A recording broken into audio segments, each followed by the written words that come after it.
Esta aula vai, então agora continuando, versar sobre a terceira equação conservativa, ou seja, sobre a conservação de quantidade de movimento angular.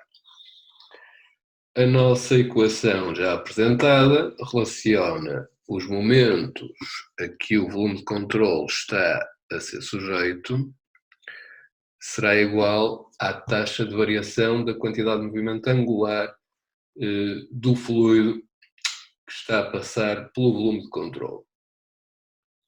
Reparem que esta é uma equação novamente vetorial, que tem um produto vetorial do vetor posição das várias entradas e saídas a multiplicar pelo vetor da quantidade de movimento linear m vezes v. Este vetor posição tem que ser determinado com origem no ponto de rotação onde queremos calcular o momento a que o volume de controle está a ser sujeito. A propriedade genérica, desta vez, com referência ainda à nossa formulação do teorema de transporte de Reynolds, é agora B igual àquele produto vetorial do vetor posição vezes a quantidade de movimento linear m vezes o vetor velocidade. A quantidade intensiva por unidade de massa, perdemos o m e ficamos só com o produto vetorial do vetor posição e do vetor velocidade. Substituindo o B e o beta na formulação do teorema de transporte de Reynolds para um volume de controle fixo, a equação 3.9, ficamos então com isto. A taxa de variação da quantidade de movimento angular do sistema de fluido, do sistema de massa, é igual à taxa de variação da quantidade de movimento angular dentro do volume de controle, do conteúdo do volume de controle, mais os fluxos de quantidade de movimento angular que estão a atravessar a superfície de controle. Isto tudo dar-nos-á os momentos a que o volume de controle está a ser sujeito, em relação a um ponto zero. Aqui, daí o subscrito dos vetores de posição ser o mesmo do que é usado para o momento aqui. Mais uma vez, assim, tendo esta equação com as simplificações mais comuns de um regime permanente ou estacionário, em que não há variação temporal e, portanto, este termo da derivada temporal da quantidade de movimento angular dentro do volume de controle desaparece, e substituindo ainda o integral da superfície de controle dos fluxos de quantidade de movimento angular por fluxos unidimensionais, ficamos com uma equação do género da que vimos para a quantidade de movimento linear, mas em que agora temos o caudal mássico a multiplicar pelo produto vetorial do vetor posição e do vetor velocidade, menos o somatório da quantidade de movimento angular que entra, mais o somatório das quantidades de movimento angular que saem. Pode ser só uma, podem ser várias.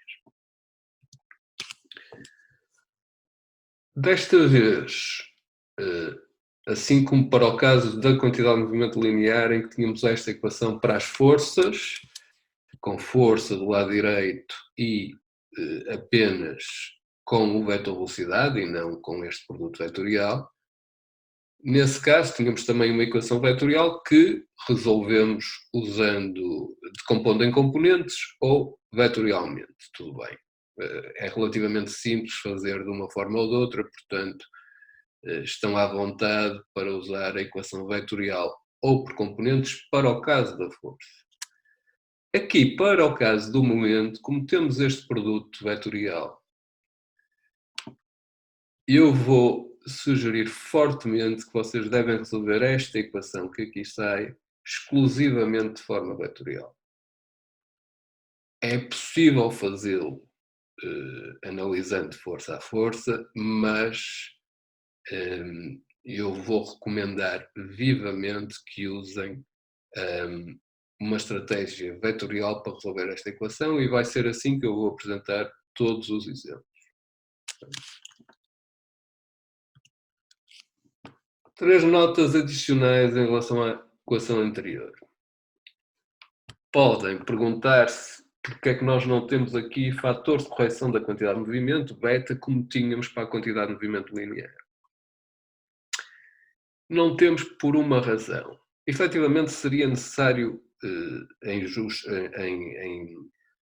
para ser exato, incluir também um fator de correção, mas não estes necessariamente que nós já vimos. Porquê? Porque agora nós temos aqui o produto vetorial. Ou seja, se vocês forem para considerarem uma secção de saída ou entrada de fluido, por exemplo, numa conduta, com a velocidade a variar, nós o que fizemos foi igualar o integral dessa velocidade ao quadrado com o quadrado da velocidade média e calcular depois aí qual seria a correção a aplicar. Mas agora nós temos também o vetor posição de cada um destes pontos da secção em relação ao ponto acerca do qual estamos a calcular o momento. Ora, isso torna o fator de correção totalmente específico de cada problema e da sua geometria. Portanto, não varia só com o perfil de velocidade na secção, mas sim também como é que essa secção se distancia em relação ao ponto de rotação, qual é o vetor posição e como é que esse vetor posição muda ao longo da secção. E, portanto, nós, no caso da quantidade de movimento angular, não vamos aplicar fatores de correção. Okay? Teria que ser por integração da geometria específica que nós iríamos chegar a um fator de correção da quantidade de movimento angular. E, portanto, não vamos fazer, torna o problema muito mais complexo. Felizmente, a aproximação de não usar fatores de correção, ou usá-los unitários, iguais a 1, é geralmente precisa e, portanto, vamos ter que viver com isso, com essa pequena inexatidão das nossas equações que vamos usar quando calculamos com a velocidade média e o vetor de posição média. Ponto número 2, nota número 2. Se para um volume de controle móvel com velocidade constante, e mais uma vez, nós vamos ter que substituir as velocidades absolutas por velocidades relativas, tal como fizemos para a quantidade de movimento linear, e os caudais mássicos absolutos por caudais mássicos relativos, outra vez. Ok? E estou aqui a trabalhar no pressuposto que o vetor posição está a avançar com a mesma velocidade do volume de controle.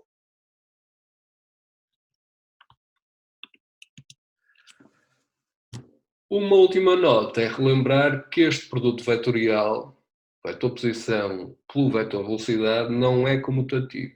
Okay? Portanto, um erro comum é, às vezes, não fazer R vezes V, mas sim V vezes R. Esses resultados não são iguais, porque vocês dão uma coisa diferente.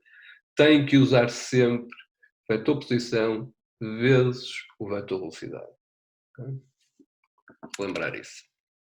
E no resto dos termos que vão aparecer para as forças de pressão, sempre a mesma coisa. Vetor posição de primeiro e depois vetor velocidade ou vetor força de pressão, como vamos ver. À semelhança da quantidade de movimento linear, também os momentos podem ter origem em forças mecânicas e muitas vezes o que nós queremos, de facto, é apenas o momento mecânico. Mas se estiverem a atuar à volta do volume de controle forças de pressão ou se a força gravítica do peso do fluido ou mesmo da estrutura forem importantes, nós temos que ter em conta que a equação anterior, esta aqui, nos dá do lado direito a soma desses momentos. Portanto, se quisermos apenas o momento mecânico, vamos ter que subtrair os momentos devido à pressão ou os momentos devido às forças gravíticas, aos pesos. E como tal, temos que calcular, se for o momento mecânico aquilo que pretendemos, pegar no lado direito da equação e subtrair o momento devido às forças de pressão e o momento devido às forças gravíticas, como acabei de dizer. Vamos ver um exemplo.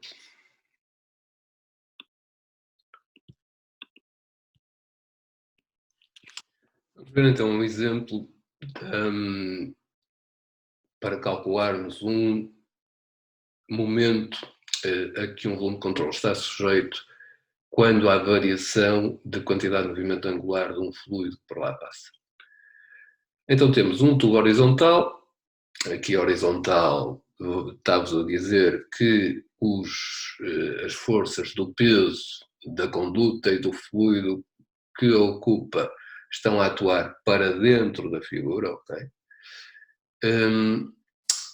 E essa conduta está apoiada no ponto A, portanto é este o ponto acerca do qual vamos calcular o momento, e está conectada, na secção 1 e 2, a um sistema de escoamento com duas ligações flexíveis, nas secções 1 e 2.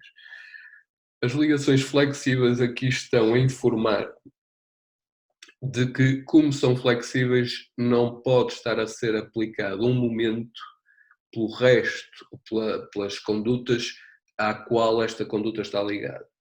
Porque como é flexível, não há possibilidade desse momento estar a ser imposto pelas ligações rígidas em 1 e 2. Okay? É isso que a expressão ligações flexíveis está ali a dizer. O fluido é incompressível, como seria de esperar. Determinar uma expressão para o momento resistente em A, no ponto A, em termos das propriedades do escoamento e da geometria do sistema. Desprezar um momento provocado pelas forças gravíticas. Então, abrindo aqui para a resolução, já temos aqui a figura do nosso caso. A primeira coisa a fazer é identificar a origem do nosso sistema de eixos e colocá-la no ponto acerca do qual queremos calcular o momento. Okay? Portanto, os nossos x e y vão ser, do nosso vetor posição, vão ser a partir desta origem, usando x positivo para a direita e y positivo para cima.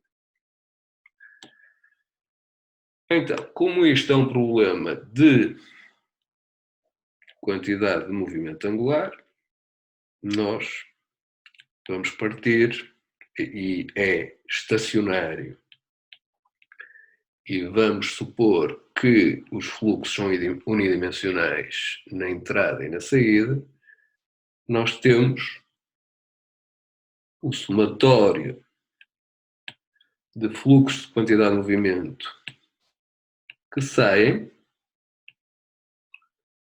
podem ser vários,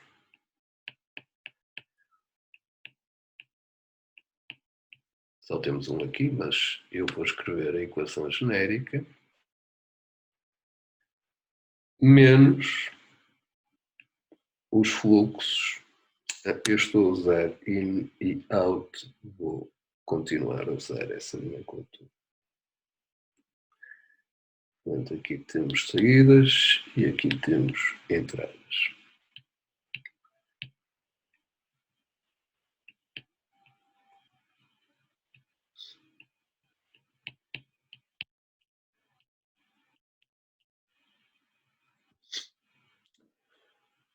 Muito bem.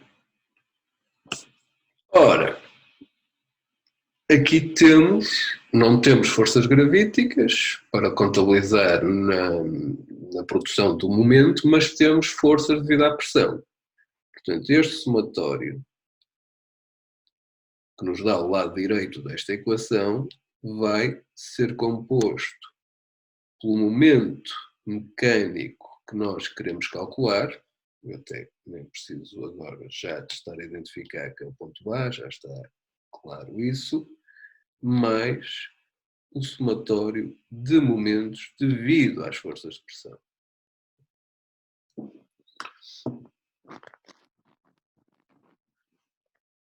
Como tal, vamos primeiro, precisamos depois de subtrair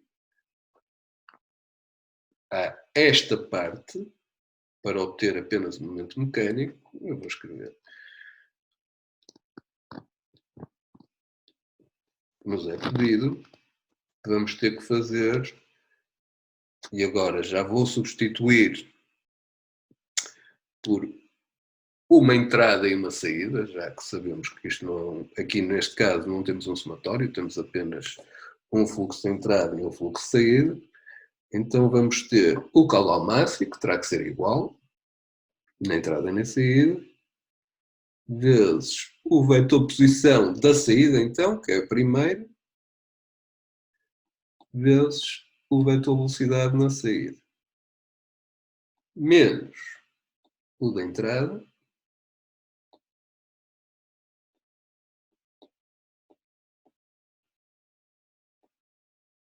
portanto isto é da equação acima, e agora eu vou ter que subtrair o momento, o somatório de momentos devido à pressão, que é um somatório porque temos duas, temos a pressão em 1 e a pressão em 2.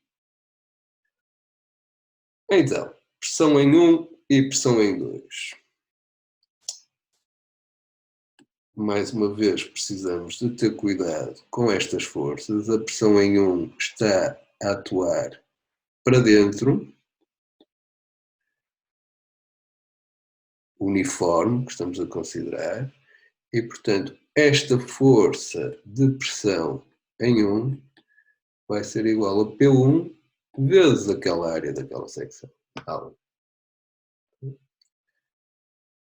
Em 2, mais uma vez, lembrem-se que a pressão atua sempre para dentro, portanto, é calculada da mesma forma,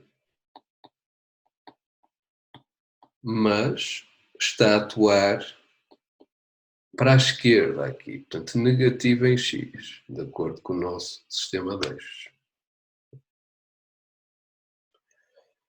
Agora, precisamos também definir estes vetores de posição R1 e R2. Ora, R1 e R2, usando aqui outra cor, nós vamos defini-lo do ponto A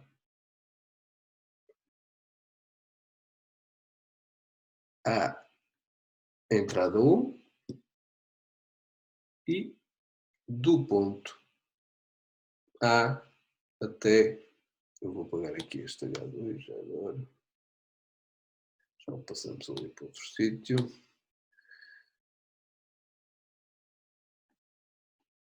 até, do ponto A até à saída 2, como eu estava a dizer. Já agora, isto aqui, esta altura, estava a ser definida como H2. Ora bem, para definir estes vetores, as componentes y são fáceis de observar. A componente y do R1 em relação a esta origem vai ser menos H1 e a componente y do vetor R2 vai ser menos H2. Agora, em x não temos cotas, não é? Porque elas, na verdade, vamos ver que não são relevantes, mas podemos criar aqui uma coisa, umas dimensões auxiliares. Vamos fazer isso aqui e dizer que esta distância é um x1, que vai ser negativo, porque está à esquerda da origem. Mais uma vez, não é que seja muito relevante, mas já agora não é relevante neste exercício. Já vamos ver que o x1 e o x2 não têm influência no resultado, mas noutros casos poderão ter, e para isso precisaríamos ter essas cotas. Então, vamos agora resolver esta equação vetorialmente. Okay? Então temos o momento mecânico, eu vou passar aqui um bocadinho mais para baixo para saltar aqui as pressões P2, V2, A2, e então ficamos com o momento em torno do ponto A vai atuar ao longo do eixo dos Zs. Okay? Até podemos não pressupor isso de início, na verdade, e vamos... Ups.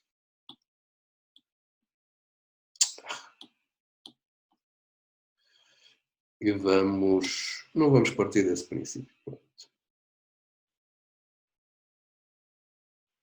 E vamos chamar momento X, momento em Y e momento em Z. Sendo este o momento mecânico. E então será igual ao caudal máximo, vetor posição da saída 2 em X positivo. Mais uma vez, aqui o importante é vocês terem atenção aos sinais. Positivo em X, vamos até pôr mais X2. Em Y é negativo e com o valor de H2, portanto menos H2, e em Z é 0. Portanto, neste plano o Z não vai variar. Então agora vamos ter que multiplicar isso pelo vetor velocidade, que tem na saída 2 apenas componente horizontal e, portanto, em y e z é 0. Na entrada, caudal máximo, vetor posição menos x1 menos h1 e 0 em z.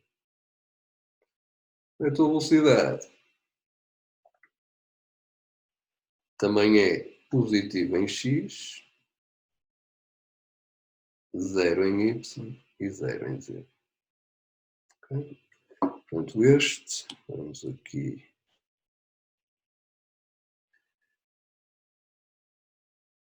aumentar isto assim. E agora ficam a faltar o momento das forças de pressão. Então vamos agora subtrair isso, eu vou passar aqui para a linha de baixo. E temos, portanto, vamos subtrair o vetor posição R1 vezes o vetor da força de pressão 1, que será na horizontal e com magnitude P1 a 1, como vimos. Portanto, menos, aqui vamos repetir o vetor R1 e multiplicar esse o vetor da força de pressão, que é positivo em x, P1 a 1, em y é 0 e em z é 0.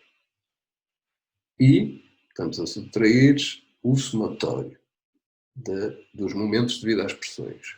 Então agora falta o da pressão 2, que tem o vetor posição R2 de x2 menos H2, 0. E agora o vetor da força de pressão em 2. P2A2, não esquecer é que é negativo porque está a atuar para a esquerda. Certo? Sim. Aqui algumas notas, portanto isto é R1 vezes o vetor da força de pressão em 1, e isto é R2 vezes o vetor da força de pressão em 2.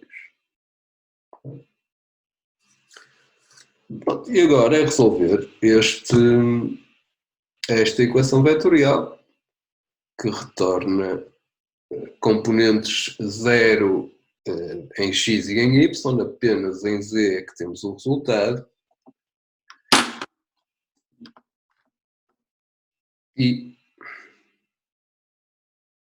isto é equivalente a momento em z igual a... Sim, ok, eu faço a subtração agora.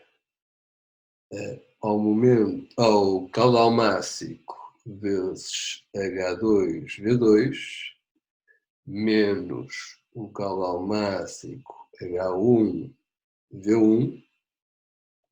Isto vem desta primeira parte. E agora tenho que subtrair o momento das pressões, que dá P1A1H1 menos, não, mais, porque agora estou do outro lado, P2, A2, H2.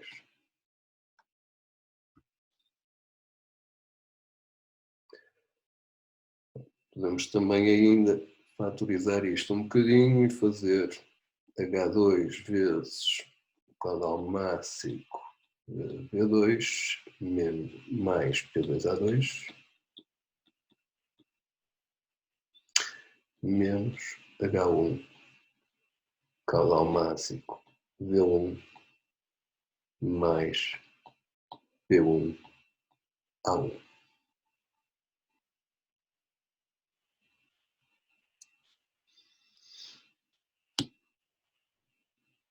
E pronto, temos a nossa expressão para o momento. Reparem, este é o momento que o volume de controle tem que estar a ser sujeito para haver esta variação de quantidade de movimento angular do fluido. Portanto, no fundo, esta equação está-nos a dar o momento que é preciso aplicar no ponto A para que, porque se ele não existisse um momento resistente a manter esta conduta estacionária, então estaria a ser produzido um momento de reação pelo fluido na conduta que a faria rodar ao contrário.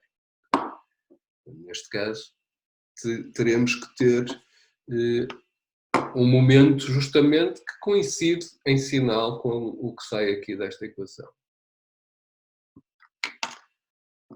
Vai ser positivo ou negativo, dependendo depois do resultado destas resistências a gás e dos valores das pressões que aqui estão a atuar. Okay? Dependerá. Portanto, se der um resultado positivo, quer dizer que esse momento será anti-horário, nesse caso, porque o fluido estará então a ganhar uma quantidade de movimento nesse sentido. Anti-horário também positivo.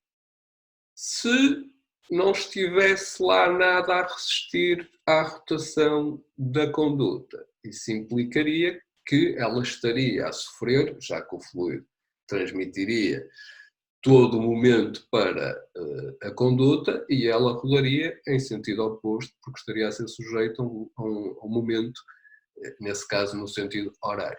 Portanto, é a mesma questão das forças, temos a força a que o volume de controle está a ser sujeito, que é a força que é transmitida ao fluido.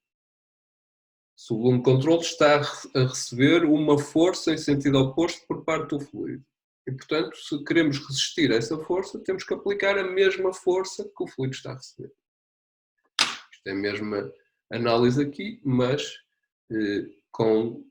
na base dos momentos em vez das forças.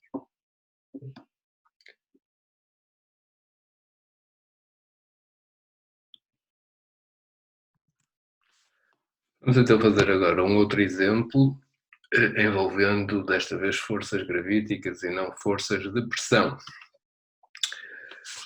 Isto é uma nova versão do mesmo exercício resolvido antes, em que havia um erro nos sinais, no cálculo do produto vetorial,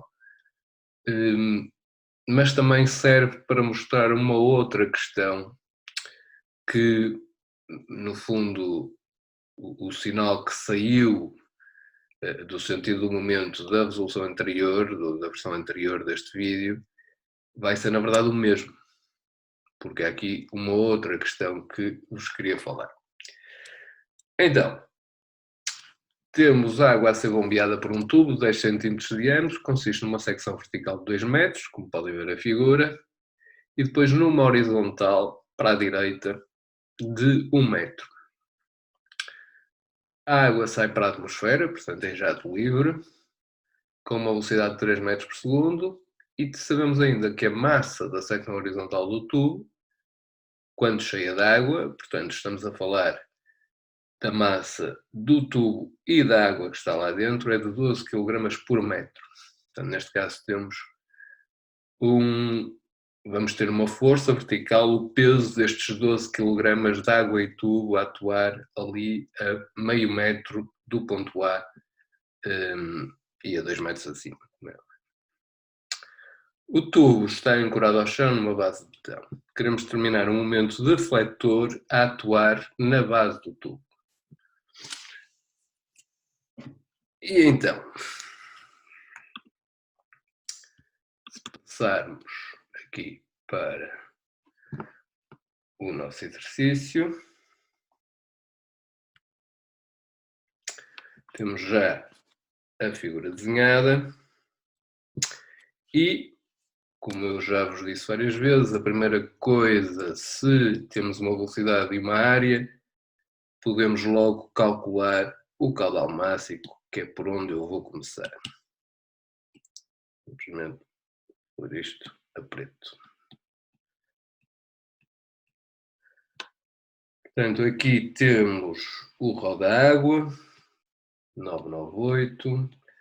A velocidade, reparem que a secção do tubo não varia, tem sempre o diâmetro de 10 cm, portanto a velocidade vai ser constante, igual a 3 metros por segundo, e a área, π vezes o diâmetro ao quadrado, sobre 4.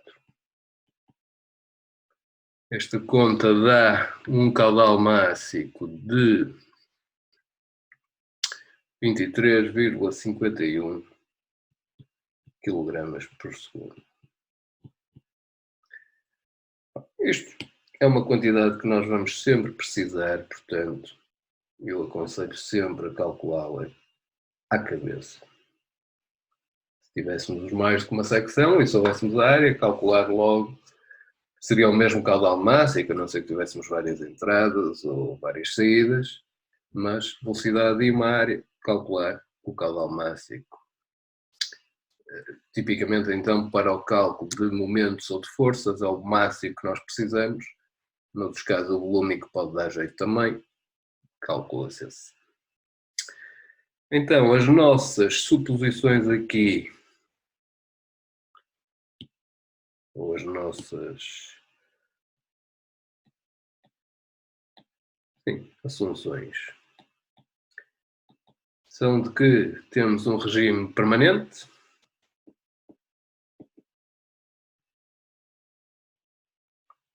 ou seja, não há variação temporal das quantidades, que o regime ou o escoamento, o fluido, é incompressível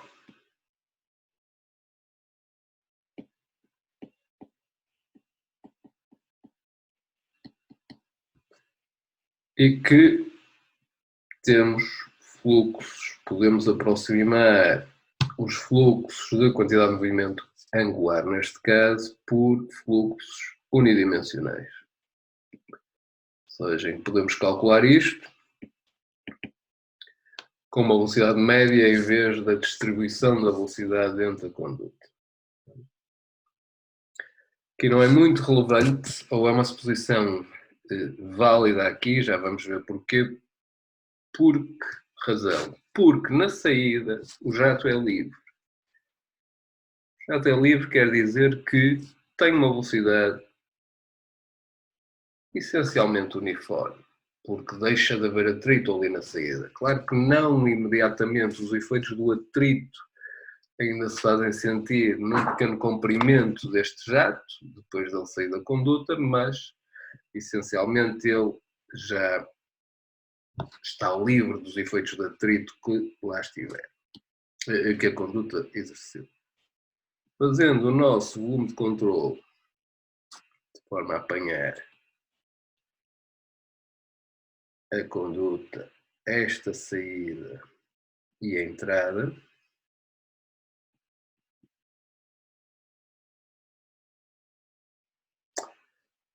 qual era a outra razão que eu vos queria dizer para a suposição dos fluxos unidimensionais ser aqui válida? Bem, na secção da entrada, portanto estou a falar aqui, que vamos chamar secção 1, há uma variação efetiva da velocidade dentro da conduta. Nas paredes ela será zero e terá um máximo no seu eixo central, que poderá ser um valor até 2 vezes superior ao da velocidade média, se isto for um regime laminar, ou algo mais parecido com a velocidade média, se o regime for turbulento. Aqui poderíamos calcular o número de Reynolds aqui, mas isso só veremos depois no capítulo 5, é um bocado prematuro. Mas também não interessava muito, porque esta quantidade de movimento na entrada, vamos ver que não produz momento em relação ao ponto acerca do qual estamos a calcular, ou queremos calcular o momento, que é este ponto central, tal ponto A da figura. E, portanto, a suposição que é o fluxo unidimensional não tem grande impacto nesta saída 1 e é válido na saída... não tem muito impacto na entrada, na secção 1, e é válido na secção 2 porque o jato já é livre. Ou quase válido. Pronto. Então, como é que vamos resolver isto? Um bocadinho diferente do exemplo anterior. Eu desta vez vou começar por escrever os vetores posição e os vetores velocidade da entrada e da saída. E queremos que o vetor posição seja em relação ao ponto acerca do qual estamos a calcular o momento, que é este ponto A. Então vamos definir primeiro o nosso sistema de eixos como sendo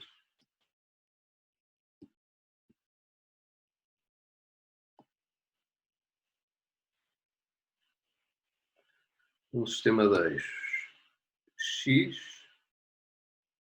z, já que é aqui que temos uma variação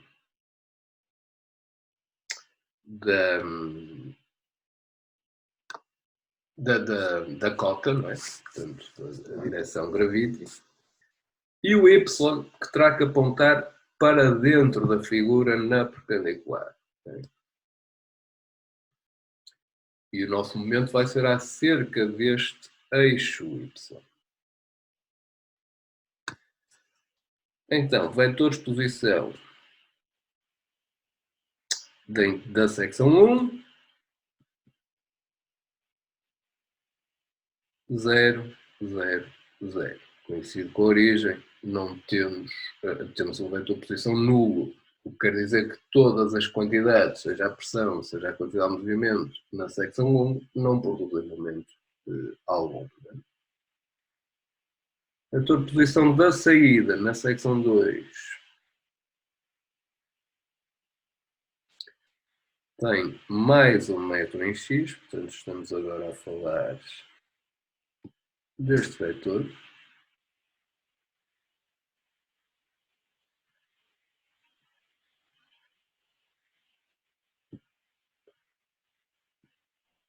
Mais 1 metro em x, 0 em y e mais 2 metros em z.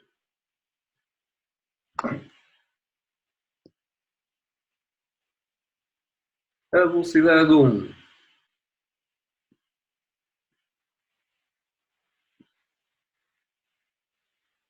tem componente 0 em x, 0 em y e mais 3 metros por segundo em z. Mais uma vez, a velocidade não varia na conduta porque a área é a mesma. A velocidade na saída V2 tem agora a direção positiva em x, 0 em y, 0 em z. Muito bem. Então agora vamos para a nossa equação da conservação do momento angular em regime permanente e para fluxos unidimensionais, que nos diz que o somatório de momentos a atuar no volume de controle, aquela caixa vermelha, podem ser de origem mecânica, devido a forças de pressão e devido a forças gravíticas. E isto tudo tem que ser igual à taxa de variação da quantidade de movimento angular que acontece no volume de controle. Que é igual a mais os fluxos de quantidade de movimento angular que saem do somatório deles, portanto, igual ao caudal máximo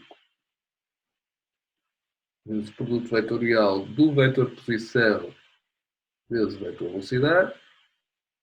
Neste caso aqui é só 1, na verdade, menos o somatório dos que entram.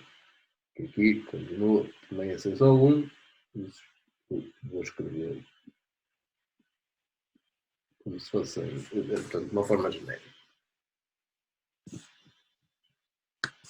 Ora bem, vamos olhar para estes termos. Portanto, o termo que nós queremos calcular é este.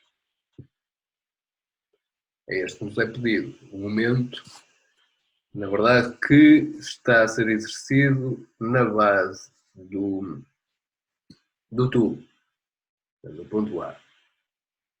Ele pode ser produzido, vai resultar da variação da quantidade de movimento angular, mas pode também estar a haver uma contribuição das forças gravíticas e da pressão.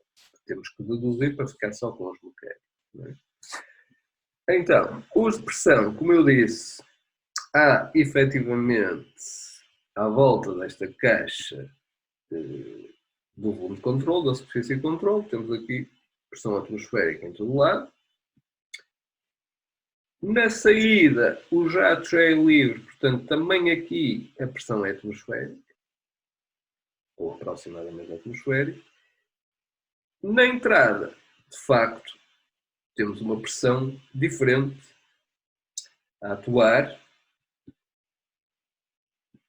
e que está a atuar para cima, sempre na direção compressiva. Todas as pressões atuam para dentro, à volta de qualquer superfície e também da superfície do controle. Esta pressão, efetivamente, não é igual à atmosférica, é superior. Nós não sabemos o seu valor, mas também não precisamos saber porque a força da pressão, se multiplicarmos esta pressão por esta área, temos uma força, mas esta força não está a produzir momento, está a atuar no centro desta conduta, portanto, no próprio ponto A. Não há momento, logo este termo é igual a zero. Já o termo da força gravítica não o é. Portanto, como nos foi dito, a secção horizontal tem o conjunto tubo e água que está lá dentro num determinado instante, tem uma massa de 12 kg que vai estar a atuar para baixo. Vamos para o outro lado deste peso. Para baixo e a produzir um momento, neste caso, no sentido horário em relação ao ponto A. Esse momento, nós vamos contabilizá-lo à custa de um braço também, que vamos chamar RP, e que teremos que incluir aqui neste termo do momento das forças gravíticas.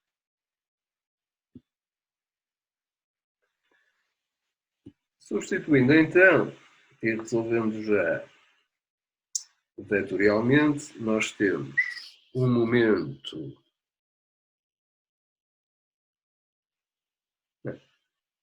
Vamos escrever primeiro sem substituir ainda os vetores. Portanto, um momento mecânico vai ser igual, e aqui eu vou substituir já a quantidade de movimento angular que sai pela única que temos, portanto não é um somatório, é só uma, e que portanto vai ser o caudal máximo vezes o produto vetorial do vetor posição 2 pelo vetor velocidade 2. E na entrada temos também só 1, caudal máximo vezes o produto vetorial do vetor posição 1 vezes o vetor velocidade 1. Que também este termo vai ser zero, já que o vetor R1 é zero. Falta ainda subtrair, porque eu tenho que passar para o lado esquerdo o momento devido àquele peso, àquela força gravida.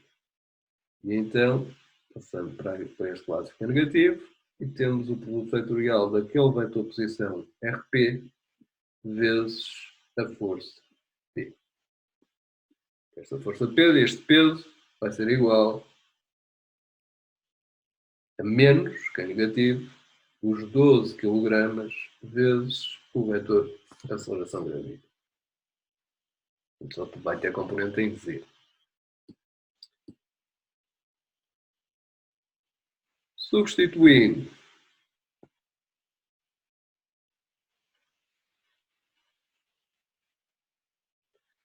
nós vamos ter um momento mecânico que vai ser em Y.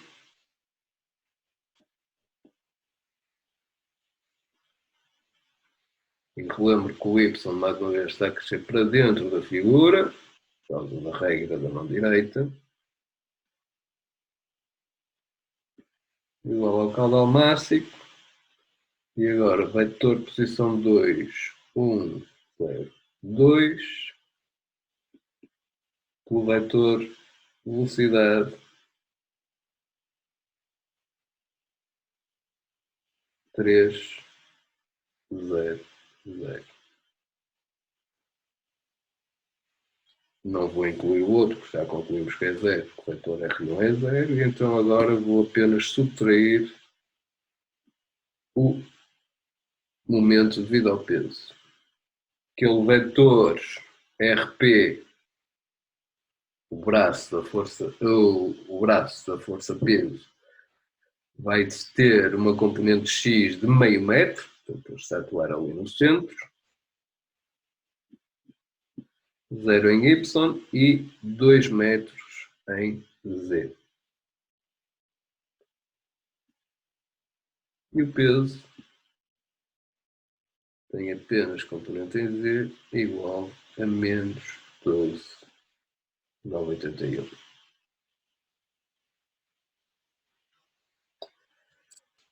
E aqui foi onde eu cometi o erro dos sinais, porque geralmente calculamos isto em torno do eixo Z, e aí é o X pelo Y.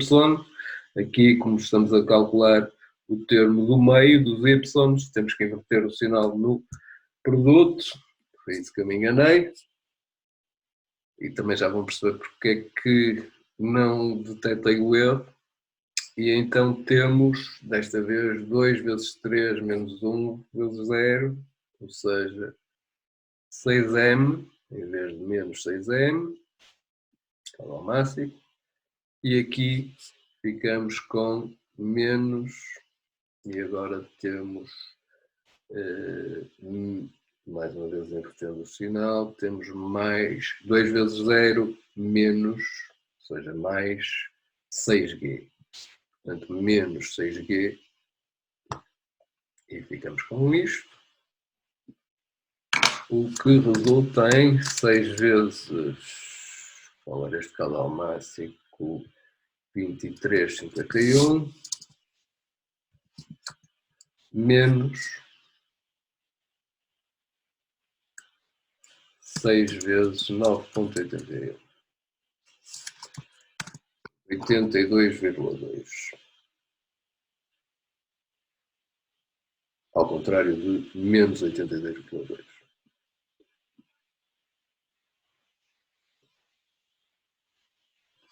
Este é o momento em torno do eixo dos Y que temos que aplicar ao volume de controle para ele se manter imóvel. A mesma lógica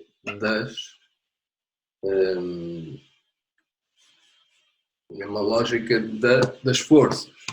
Tem que se pensar da mesma forma.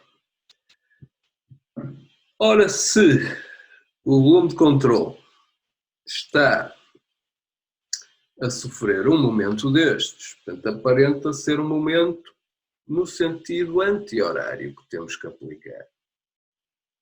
Isso parece contraintuitivo. É a mesma coisa que vamos supor que não havia fluido em repouso. Portanto, que o fluido não estava a movimentar-se. Se V igual a zero, portanto, não houvesse velocidade, mas a conduta estivesse cheia de água, então ficávamos só com o momento mecânico em Y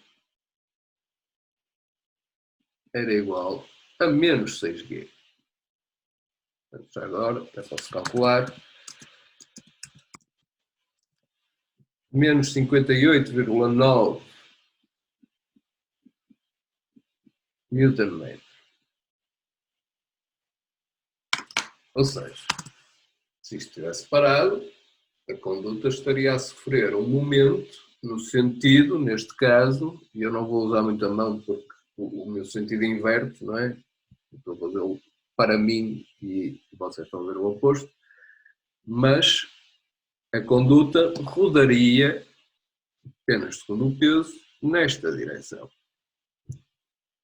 Portanto, na direção anti-horária. Na direção horária, perdão. Que corresponde a este sinal. Mas este sinal, reparem, este momento é um momento que nós temos que aplicar ao volume de controle para o manter imóvel. Portanto, este sinal aparenta estar errado, porque na verdade o momento que nós temos que aplicar, se isto estivesse parado só com água lá dentro, a base do botão teria que estar a aplicar um momento para contrapor aquele, ou seja, um momento no sentido anti-horário e portanto deveria dar positivo. Mas dá negativo. E a mesma coisa se aplica ao nosso. A conduta, de facto, o peso está a tentar rodá-la no sentido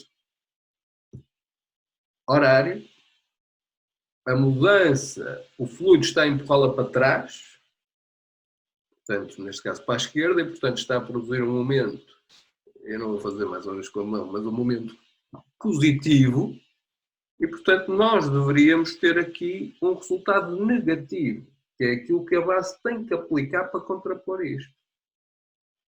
Devíamos ter aqui um momento horário e não anti-horário como aqui está. E foi isso que eu tinha obtido porque me enganei nos sinais. Então, depois de um vosso colega me alertar, ao qual agradeço, para esse erro nos sinais, e ao constatar que isto dava um resultado aparentemente contra aquilo que se esperaria, ou seja, positivo quando esperaríamos negativo,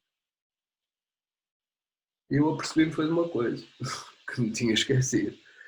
É que o nosso Y aponta para dentro. E, portanto, estes sinais estão ao contrário para o nosso ponto de vista. Ou seja, nós de facto temos que aplicar o momento à conduta positivo, mas positivo no sentido de quem vê isto do lado, deste lado aqui. Talvez seja melhor fazer uma outra figura com o Y voltado para nós. Portanto, estamos a falar de algo deste género. Portanto, nosso eixo dos Zs, o eixo dos X e o eixo dos Y. Portanto, estamos a ver isto no sentido que aqui estava, não é? E então, como tivemos um momento positivo, ele é positivo, ou seja, implica uma rotação neste sentido. Ou um momento em torno do eixo Y neste sentido, portanto, positivo no sentido anti-horário. Mas nós estamos a ver isto deste lado, do lado oposto. E, portanto, isso vai-nos inverter o sinal. E, de facto, o momento que nós temos, ou que a base tem que estar a aplicar aqui, é um momento neste sentido. No sentido oposto, visto do outro lado. Não é?